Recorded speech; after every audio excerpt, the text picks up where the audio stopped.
আসসালামু আলাইকুম। এই ক্লাসে আমরা দেখব বিভিন্ন প্রকার জিওমেট্রিক ফ্লাওয়ার। তো এজন্য আমরা কি করব? প্রথমেই একটা রেক্টেঙ্গুলার টুল নিলাম, চিকন করে নিলাম। ওকে। নেওয়ার পরে আমরা এটার যতটা কপির দরকার ততটা করলাম। ৫ টা করলাম। কন্ট্রোল ডি ৫ টা করলাম। কন্ট্রোল জি গ্রুপ। আমি এটাকে ব্ল্যাক রাখলাম। ওকে। আপনি যেকোনো কালার রাখতে পারেন। তারপর আমি চলে গেলাম ব্রাশ টুলে। ব্রাশ টুলে যেয়ে আমি নিউ ব্রাশে গেলাম। সরি নিউ ব্রাশে গেলাম। নিউ ব্রাশে যেয়ে আমি আর্ট ব্রাশে গেলাম। সরি না, ঠিক আছে। ওকে। যাওয়ার পরে আমি একটা ইলিপস নীল ড্র করলাম। ইলিপস, ঠিক আছে। এই ইলিপসটা ড্র করলাম। করার পরে এটার স্ট্রোক রাখলাম। ফিলটাকে আমি অফ করে দিলাম আপাতত। কেন করলাম? এটা কাজ করলে বুঝবেন। সিজার টুল নিলাম, এখানে কেটে দিলাম, এখানে কাটলাম, এখানে কাটলাম। ওকে। এই যে দেখেন, এটার আমি দিলাম, ফিল দিলাম, আর হচ্ছে স্ট্রোকটা অফ করে দিলাম। এই পাশেরটার, এক পাশেরটার। ওকে। আর আরেক পাশেরটার আমি কি করলাম? এইটাতে যেয়ে ক্লিক করলাম। দেখেন, এটাতে যেয়ে ক্লিক করলাম। ক্লিক করার পরে এটা এরকম হয়ে গেল। তো আমি এটাকে বড় রাখতে পারি। যদি এই স্টাইলে রাখতে চাই, সমান রাখতে চাই, সমান করব। বড় রাখতে চাইলে বড় করব। ওকে। আমি হচ্ছে এরকম একটা জিওমেট্রিক শেপ ড্র করলাম। তারপর হচ্ছে এটা আমি অবজেক্টে যেয়ে এক্সপ্যান্ড করলাম। এগুলোর আপনি আরও ধারণা নিতে পারেন পিন্টারেস্ট থেকে। যেমন এই হচ্ছে জিনিসটা, দেখেন, এইটার থেকে ধরুন আমি ধারণা নিলাম। ঠিক আছে। তো তারপর আমি কি করলাম? এই শেপটাকে আমি এভাবে এনে যদি এভাবে বসিয়ে দিই, তাদের মতো করে এটাকে এভাবে, এটাকে উপরে নিয়ে আসি, বিং টু ফ্রন্ট আনার পরে এটাকে যদি আমি শেপ বিল্ডার দিয়ে এতটুকের সাথে এটা জয়েন্ট করে দিই, আমরা দেখতে পারি। আইডিয়া নেওয়া কিন্তু অনুচিত না। অনুচিত হচ্ছে সম্পূর্ণ কপি করা। কখনোই কারো ডিজাইন সম্পূর্ণ কপি করবেন না। এটা আমার স্টুডেন্ট হিসেবে অন্তত অনুরোধ। আর আপনি যদি এখান দিয়ে একটু ফাঁকা রাখতে চান, তাহলে একটা অফসেট পাথ করে নেবেন। Object path, offset path. Offset path আমি এখানে 20 করলাম। ঠিক আছে। 20 করার পর এটা ধরলাম, ধরে আমি এই সে বিল্ডার দিয়ে দুটো ক্লিক করলাম। করার পরে আমি এই শেপটাকে আনগ্রুপ করি। এই শেপটাকে আমি ডিলিট করে দিলাম, এসকেপ দিলাম। দেখেন, এখান থেকেও কিন্তু একটু ফাঁকা রয়ে গেছে। সেম যদি এটা করতে চান, তাহলে ওইটার অফসেট পাথ করে নেবেন। হ্যাঁ, ঠিক আছে। বা এতটুকুর জন্য যদি অফসেট পাথ করতে না চান, তাহলে হচ্ছে এটা ধরে ইরেজ টুল নিয়ে এইভাবে এখান দিয়ে ইরেজ করতে হবে। লম্বা লম্বি ইরেজ করা যায়, গোল তার ইরেজ করা যায় না। এই জন্য গোলের সময় অফসেট পাথ করছি।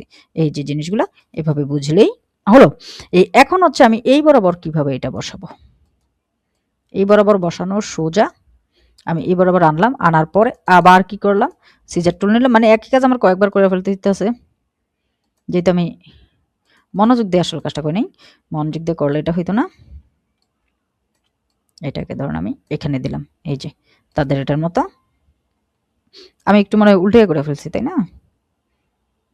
তারা একটু বড় করছে। ওকে। একই রকম হইতে তা না। ওকে। এটা করব মূলত আমি আগে এটা দিই নি। এই যেটা, এই যে দেখেন, আমি যদি আবার এটাতে দোনোটাই রাখতে চাই, অপশন দোনোটা রাখতে পারি। আর দোনোটা না রাখতে চাইলে আমি ফিলটা বাদ দিয়ে দেবো।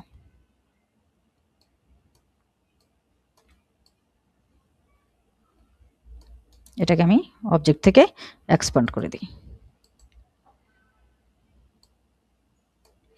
ঠিক আছে। আর হচ্ছে এটাকে নিয়ে আমি ছোট করে দিই। কালার দিব কি? আমি এগুলো ভিন্টেজেও করতে পারি, বা যে কোনো কালারেই করতে পারি। ফ্লোরাল কালারগুলোতে করতে পারি। সব কালারের এগুলো চলে। এগুলো বেশি চলে হচ্ছে যে কালারগুলোতে দেখাবো। পিন্টারেস্টে দেখবেন এগুলো কিন্তু অ্যাডোবি স্টকে নাই। পিন্টারেস্ট এগুলো ফলাফলের সাথে করে বানায়, কিন্তু অ্যাডোবি স্টকে কাজ করে না। এ হচ্ছে বাঙালি। এই হচ্ছে এই ধরনের কালারগুলো চলে। এই ধরনের কালারগুলোর মধ্যে একটু উজ্জ্বল কালারগুলো দেখবেন। ব্ল্যাকও কিন্তু চলে, এরকম ব্ল্যাক হোয়াইট চলে। এই কালারগুলো এগুলো খুব সুন্দর চলে। ভিন্টেজের মধ্যে কালার চলে এগুলার। ঠিক আছে। ফ্লোরাল আর্ট, যে দেখেন ভিন্টেজ, এখান থেকে সরাসরি কালার কপি করতে পারেন। তো আমি কপি ইমেজ নিলাম। ধরুন আমি এই কালারগুলো দিব, কন্ট্রোল ভি। তো আমার এটা ফলো রাখবো আমি কোথায় কোন কালার দিব। ধরুন শেপগুলোতে দিব আমি। এই দুইটা শেপে আমি দিলাম হচ্ছে এই কালারটা। ওকে। যদি রেড রাখতে চাই রেড রাখলাম, সমস্যা নেই। এখন এখানে একটা ফ্লাওয়ার দিব। তো এখানে আমি কি ফ্লাওয়ার দিব? এখানে আমি যদি নিশ অনুযায়ী ফ্লাওয়ার দিই তাহলে এটা নিশ অনুযায়ী কালার হবে। কথা বুঝেন? নিশ অনুযায়ী যদি আমি ফ্লাওয়ার দিই নিশ অনুযায়ী কালার হবে। এখন নিশ অনুযায়ী ফ্লাওয়ার কোনগুলা, এই পাতাটাও দিতে পারেন, এটার নাম হচ্ছে মনস্টেরা ডেলিসিয়াস। আর হচ্ছে আপনি যদি নিশ অনুযায়ী ফ্লাওয়ার দেন, যেমন হচ্ছে সামনে অ্যাস্টিক ডে আসতেছে, বা হচ্ছে আমরা যদি দেখেন জেমিনিতে যে যদি লিখি চিকনো দি মারিও একটা দিবস আছে,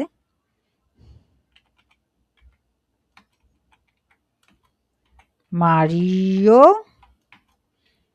flower name element I want, এগুলা যদি আমি দিই, এই যে বানান ভুল লিখছি আমি, সিনকো দো মায়ো, স্নিনকো দো মায়োর হচ্ছে এই যে ক্যাম্পেল ফুলগুলো সবচেয়ে বেশি, ক্যাম্পাসিল, ডালিয়া, ডালিয়া দেখছেন, পেপার ফ্লাওয়ার্স।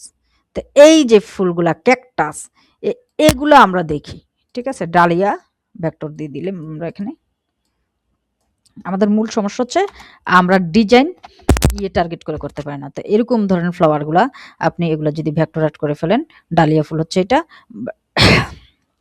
আপনি ইচ্ছে করলে ভেক্টরও করতে পারেন, বা এটাকে যদি আপনি ইমেজ ট্রেস করে বসায় দেন ওখানে, তাও সুন্দর হবে। তো আমি ধরেন এটা কপি করে নিলাম, নেওয়ার পরে এটা উচিত না ইমেজ ট্রেস করে দেখানো, কিন্তু ভিডিওটা লং হয়ে যাচ্ছে, ভালো লাগতেছে না, এই জন্য এটা দেখাচ্ছি আর কি। এভাবে ইমেজ ট্রেস করে দিলাম, এক্সপান্ড করলাম, আনগ্রুপ করলাম।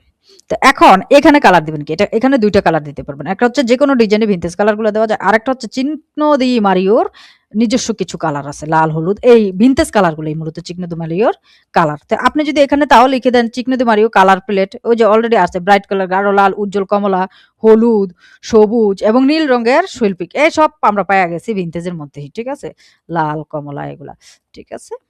তো আমরা এটা যদি এই কমলাগুলা করে দিই, এইটা ঠিক আছে, এই ফ্লাওয়ারটা আমি এই একটা একটা পরে একটা করে ধরলাম, ধরে অন্য জায়গায় যাইতে হবে না, এইখানের এই অরেঞ্জগুলো যদি আমরা করে দিই,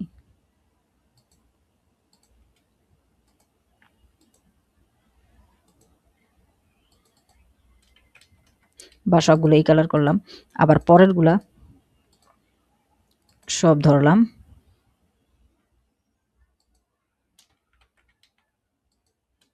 এগুলা ধরে আবার এই কালারটা দিয়ে দিলাম,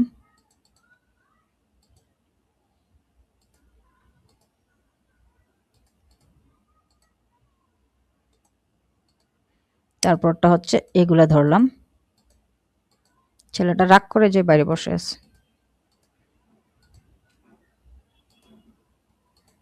এই যে যেমন এই কালারটা নিলাম,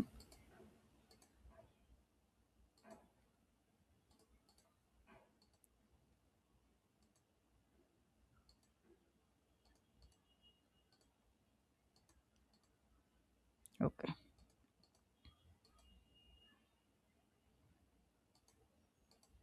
এটা যদি আমরা এই কালার রাখলাম, ওকে। পাতাটা আমরা কি দিলাম, যেটা দিলে মানে মনে হয় যে ফুটে, ঠিক আছে, হালকাটাই আমার মনে হয় যে ফুটে,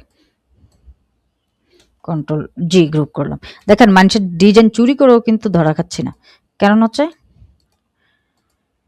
থিম পাল্টাচ্ছি, থিম পাল্টান ডিজাইনের, ভালো ডিজাইনার হতে পারবেন, ডিজাইন থিম না পাল্টালে ভালো ডিজাইনার হওয়া সম্ভব না। এই যে দেখেন এরা এটা এইভাবে দিছে বসাইছে,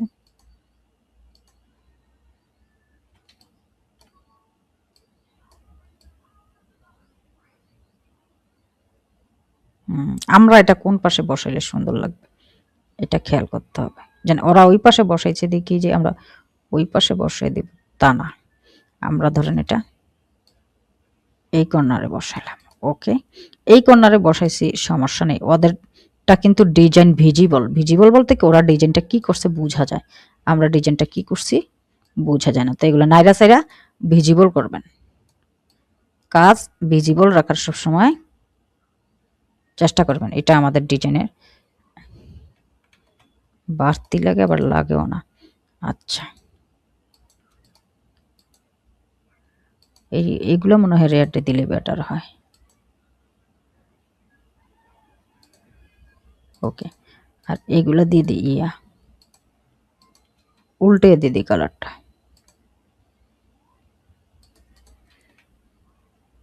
আগেরটা সুন্দর ছিল।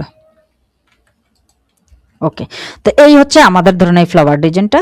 তো আমরা এটা কত বাই কত পেজে করবো, ফ্লাওয়ারটা যেহেতু ছোট আমরা এটা 4000 বাই 4000 পেজে কাজ করতে পারবো। ঠিক আছে, 4000 বাই 4000 পেজে কাজ করতে পারবো। তো এই ধরনের ফ্লাওয়ারগুলো আঁকার চেষ্টা করবেন এই হিসেবে। Thanks for watching. আল্লাহ হাফেজ।